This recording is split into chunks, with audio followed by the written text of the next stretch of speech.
செய்திக் கதம்பம்.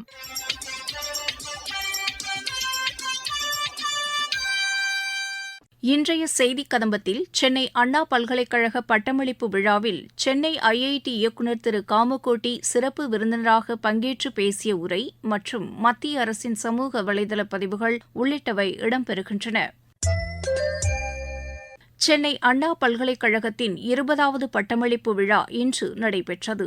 இதில் சிறப்பு விருந்தினராக பங்கேற்று உரையாற்றினார் சென்னை ஐஐடியின் இயக்குநர் திரு காமகோட்டி. அவர் பேசும்போது, When we look at India as a knowledge superpower, a technology superpower, as we march towards 2047, it is very important that every area, every discipline of engineering is nurtured, and people who have studied civil engineering or mechanical engineering must continue in this area, and that is going to give you much more reward rather than switching on to some IT related job today.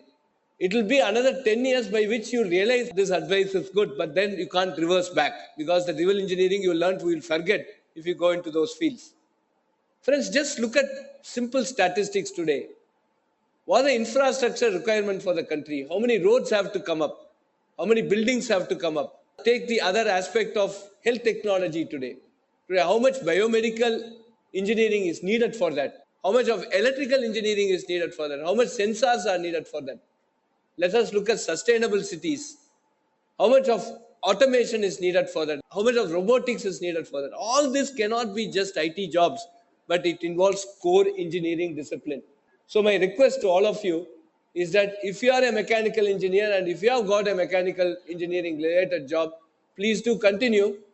Maybe you are not paid that much as an IT engineer today, but in the long standing, you will become a very important national asset.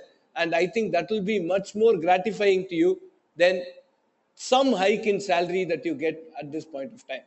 So there are 17 sustainable development goals that are basically prescribed by the United Nations, where all nations have agreed upon those.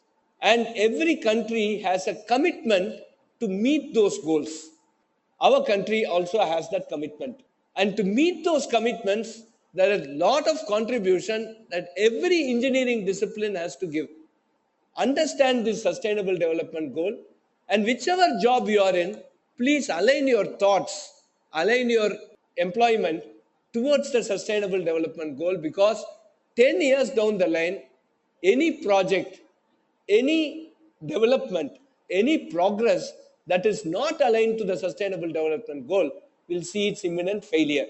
So it is very important that as young engineering graduates, as you move out of the university, as you're facing the entire market, as you're facing the entire world outside your academic institution, it is very important that all of you have a very deep, thorough understanding of the sustainable development goals. That we have a commitment as a country to meet these goals, and only technology is going to be the bridge that is going to take us to that goal. And you, as the leaders of our country 20 years down the line, must embrace these goals and see that you start contributing towards that very important effort. This is not just a contribution to yourself, it is for your own kith kin, your future generation, that they enjoy the facilities that we have enjoyed today in every natural resource and every possible way of life. And these goals are extremely important. Today, the gross enrollment ratio of our country is around 27%.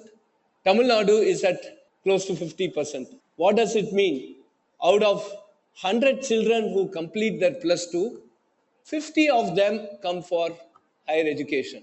Nationwide, around 27 of them come for higher education. But this is not something that we need to neglect. I think we must increase our gross enrollment ratio. We are blessed few who have seen the portals of a very good institution like College of Engineering, Guindy, MIT, AC Tech. There are many people who don't know the existence of our universities.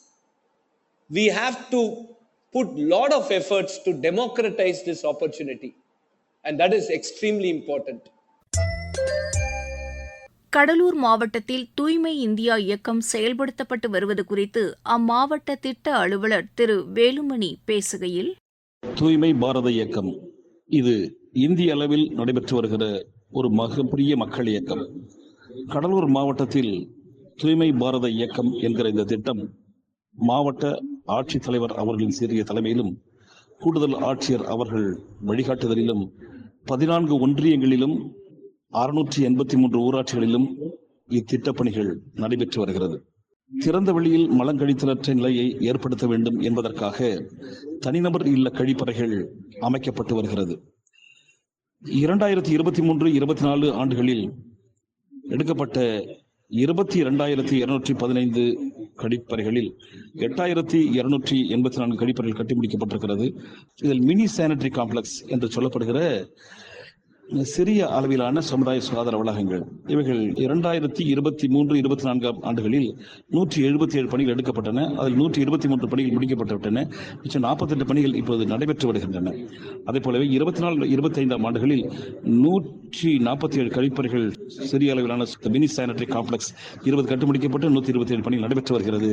அன்பிற்கினியவர்களே, அது மட்டுமல்லாமல் இப்பொழுது அதனுடைய கழிவுநீர்களை அப்புறப்படுத்துவதற்காக சுகாதார கழிவுநீர் கிடைமட்ட வடிகட்டிகள், அதாவது horizontal filter பைட்ராய்டு என்று சொல்லப்படவில்லை, 2023-24 464 எடுக்கப்பட்டு அதில் 310 முடிக்கப்பட்டு 154 பணிகள் நடைபெற்று வருகிறது. 2024-25 ஆண்டில் அந்த பைட்ராய்டு எனப்படுகின்றன ஹரிசாண்டல் ஃபில்டர் 74 எடுக்கப்பட்டு அவைகளில் 3 முடிக்கப்பட்டு 71 பணிகள் நடைபெற்று வருகிறது.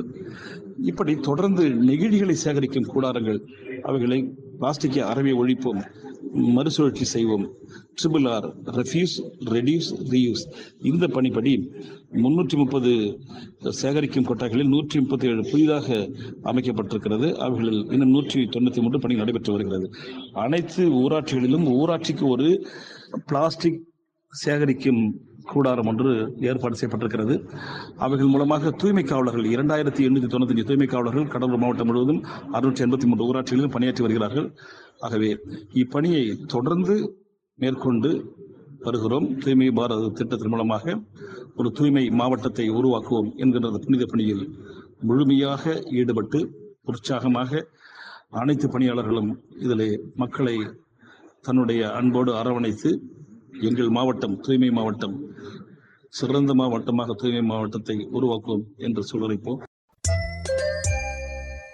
மத்திய அரசின் சமூக வலைதள பதிவுகள். பாதுகாப்பு தளவாட பொருட்களின் உற்பத்திக்கு இந்தியா அதிக முக்கியத்துவம் அளித்து வருவதாகவும் இது உலக அளவில் உற்று நோக்கப்படுவதாகவும் பிரதமர் திரு நரேந்திர மோடி தெரிவித்துள்ளார்.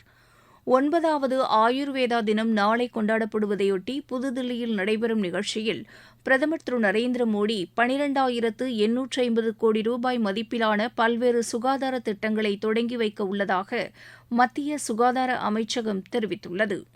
செக் குடியரசின் தேசிய தினத்தையொட்டி அந்நாட்டு அரசு மற்றும் நிதி அமைச்சர் திரு ஜான் லிப்போவ்ஸ்கி ஆகியோருக்கு வெளியுறவுத்துறை அமைச்சர் டாக்டர் ஜெய்சங்கர் வாழ்த்து தெரிவித்துள்ளார். இருதரப்பு ஒத்துழைப்பு மேலும் வலுப்படுத்தப்படும் என்று அமைச்சர் கூறியுள்ளார். பிரதமர் திரு நரேந்திர மோடியின் வழிகாட்டுதலால் இந்திய வரைகலைத்துறை எழுச்சி பெற்றுள்ளதாக மத்திய இணையமைச்சர் டாக்டர் எல் முருகன் கூறியுள்ளார்.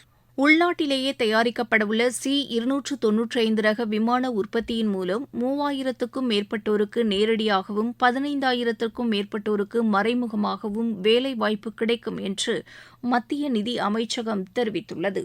மகாத்மா காந்தி தேசிய ஊரக வேலைவாய்ப்பு உறுதி திட்டத்தின் கீழ் கடந்த 10 ஆண்டுகளில் 69,637.61 கோடி ரூபாய் விடுவிக்கப்பட்டுள்ளதாக மத்திய ஊரக வளர்ச்சித்துறை தெரிவித்துள்ளது.